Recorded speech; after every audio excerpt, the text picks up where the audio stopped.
Annalyn, alam ko hindi naging maganda yung pag-uusap natin tungkol sa issue kay Justin. Pero, kahit na anak ko si Justin, hindi ko iti-take personally yung ginawa mo sa kanya. Alam ko naman magkakaayos pa rin kayo in the future. Sa totoo lang po, Tita Giselle, naguguluhan din po talaga ako sa nangyari. Malinaw po kasi talaga siya sa isip ko eh. Malinaw po yung nakita ko. Ewan ko po, baka mamaya mali po talaga ako. Pero pangahawakan ko po yung nakita ko. Unless mayroon pong magpatunay sa akin na mali po yung nakita ko. Annalyn, just let it go. Kasi in the future, kayo din naman eh. Justin na magtutulungan sa Apex. Parang kami ng daddy mo. Nag-aaway kami, nag-argue kami. Pero at the end of the day, alam namin na wala kaming matatakbuhan kundi ang isa't isa. Sana magkaayos kayo ng anak ko. Pareho kayong mahalaga sa akin. Sige, hindi kita pipilitin. Mag-lunch na lang tayo. Bonding. Tagal na kita hindi nakaka-bonding eh. Okay? Ano? Let's go. Sorry, I'm late. Saan tayo magla-lunch?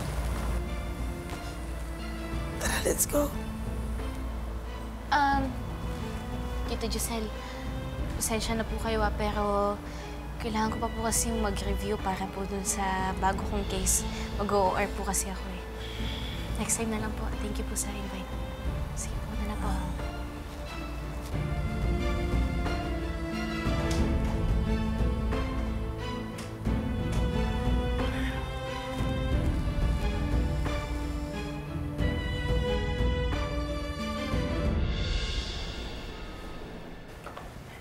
Annalyn, malapit na pala yung birthday mo.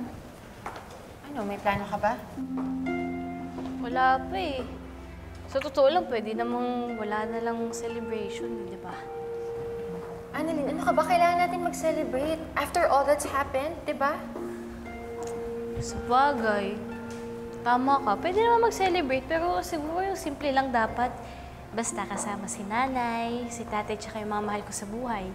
Parang ikaw, kasama ka dun. Alam mo, ganito na lang. Tutulungan kita mag-organize ng party mo. Talaga? Oo naman!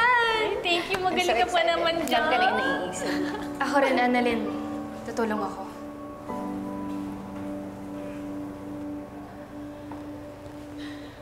Alam mo, Justin, kahit wag na. Kasi baka kung anong mangyari. Baka yung budget sa catering, ibulsa mo pa.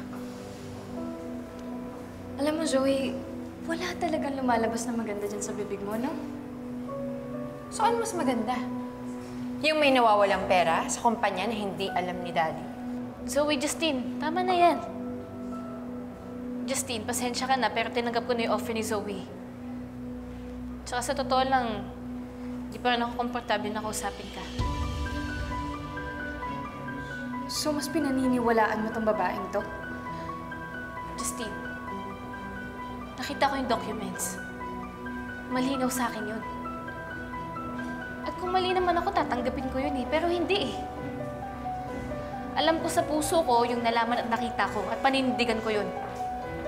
At hindi kita kukonsintihin kahit pinsan kita o kapatid pa kita. Alam ni Zoe yan. Well, then go ahead. Stick to your false accusations. Sama mo na rin tong manipulative, annoying sister mo. Try mo kayong manalamin. Dahil annoying ka din. Zoe, Justine,